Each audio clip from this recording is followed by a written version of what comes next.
So we've all heard about semantic data lakes. I'm pleased to introduce Marty Loughlin. Marty from Cambridge Semantics has been a terrific partner with the council in our proof of concept with the CFTC on the benefits of semantic technology. Marty.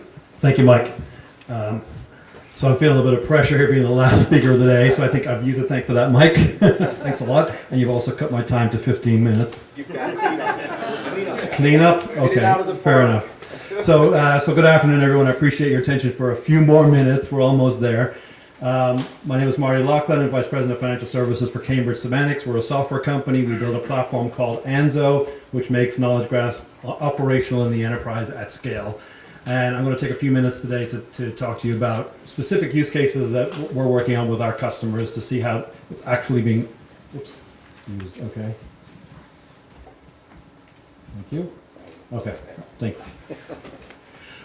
So I've been selling semantic technology into financial services for about 6 years, and I don't think it's any coincidence that AJ and I have about the same amount of hair. So I won't say I don't love it, but it's been a challenge.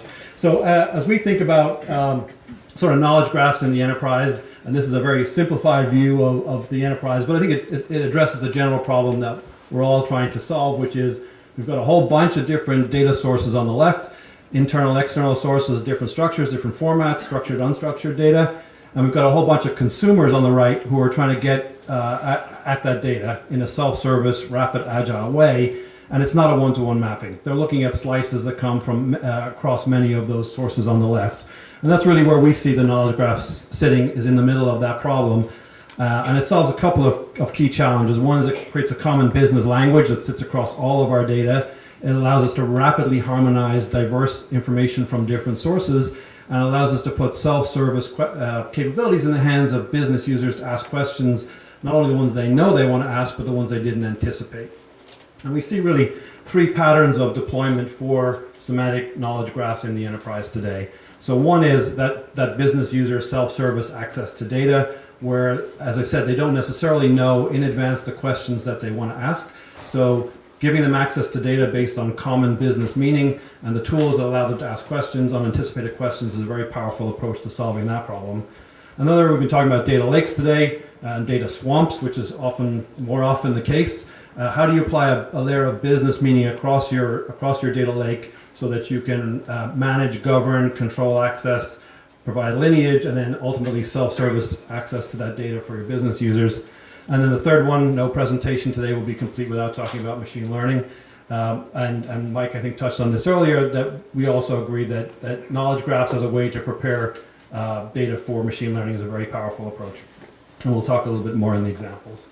So I'm going to run through a few specific use cases. So alternative data is, we're working with a partner called Motive in this space. And there was some conversation earlier about alternative data sources. One of the challenges there is the volume. There's about 700 alternative data sources out there today, growing to thousands over the coming years. And the challenge is, how do you rapidly integrate those data sources into your environment, and again, make them available for self-service analytics, but also for machine learning.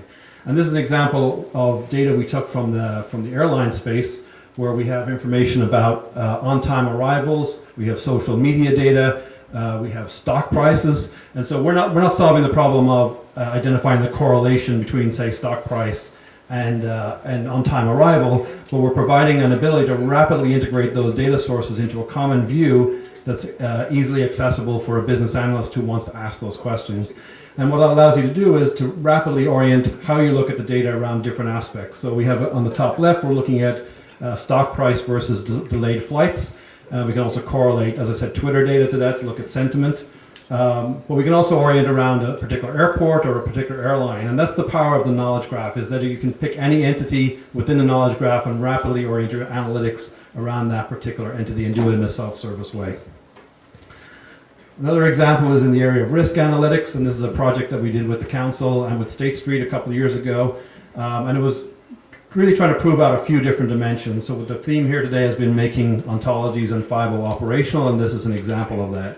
So we took interest rate swap data from State Street Bank. We took corporate entity and hierarchy data from Dun & Bradstreet. We used FIBO as the model to harmonize those two data sources. So we mapped and loaded the data against the model.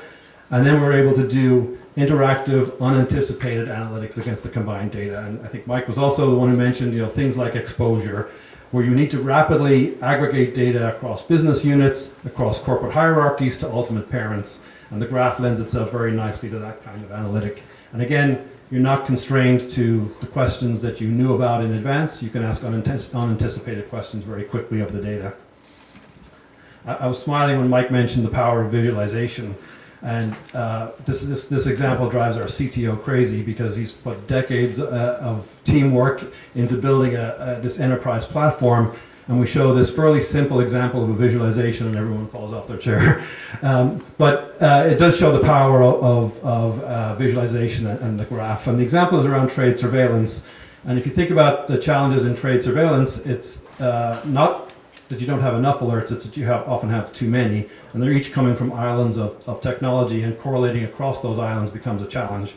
And so this example correlates data from trading systems, but also from email communications, HR systems that show relationships, organizational relations between people, things like analyst notes, watch lists, restricted lists. In this particular case, we've identified two particular traders that we have a concern about based on some of their activities.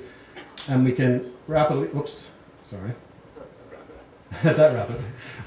the system to build out all the relationships between those two people. And I know you can't read it from back there, but essentially this graph has built out the connections between those two traders, which they're on the same deal team, they're sending emails to each other which reference industry terms that are related to a transaction they're involved with. They share corporate reporting relationships, and you can literally watch this graph being built out in real time, and that's the wow moment that frustrates our CTO oftentimes.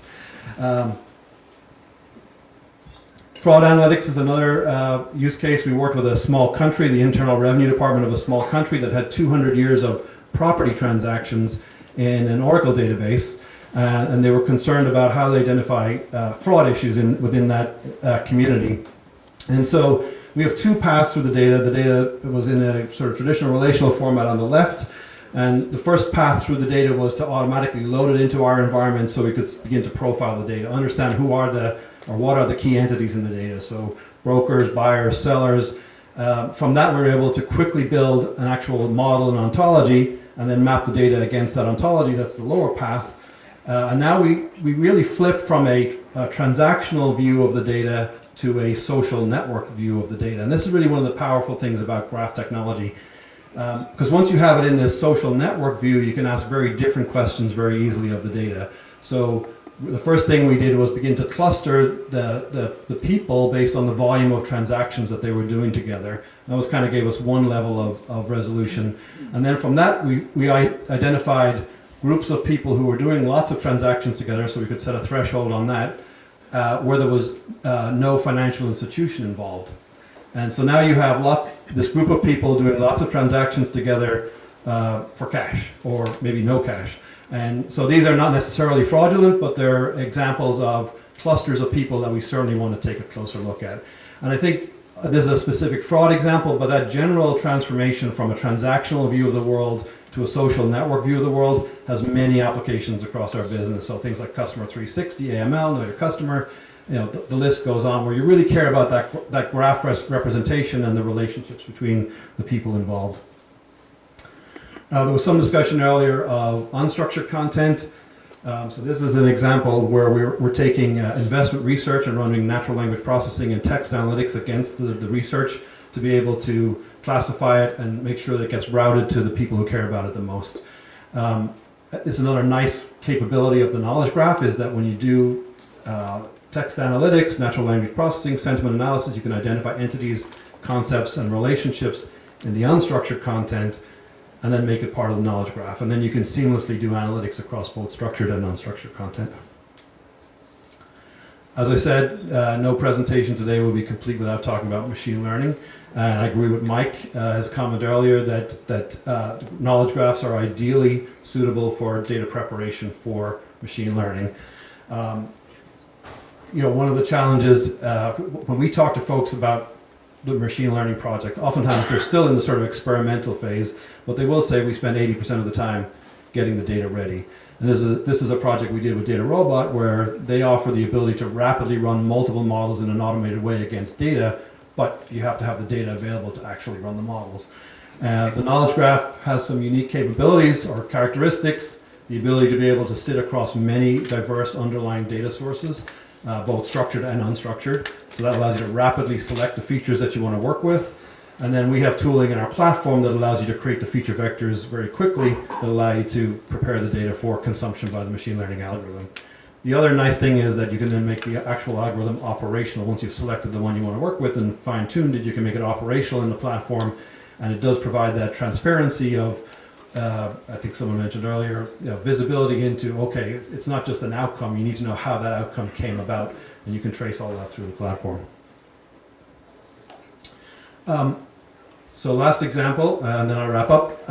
And this is kind of interesting to me in that, when people think about semantics, they often think in knowledge graphs, they think about graph-oriented use cases, those social networks that we were talking about in most of the previous examples. But the reality is where we're seeing customers really start is using graph technology as an enabler of enterprise data management.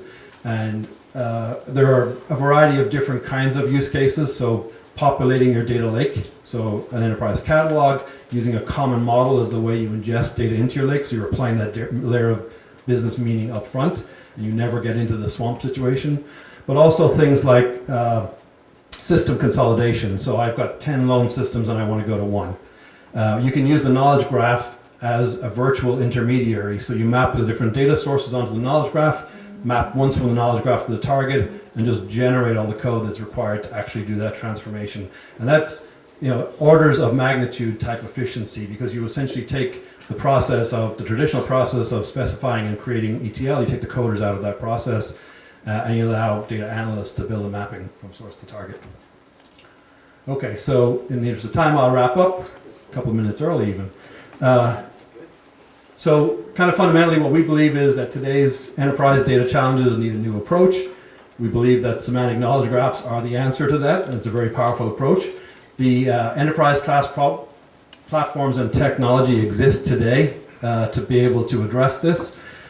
Transformation takes time. Your peers are starting now. Mike has talked about it. The time to start is right now. And as someone else said, start small. Select impactful use cases. You don't have to boil the ocean. You don't need an enterprise knowledge graph on day one. Pick use cases that are hard to solve with current technology or impossible, and demonstrate the power, and you can build upon that success. So, thank you. Keep the microphone.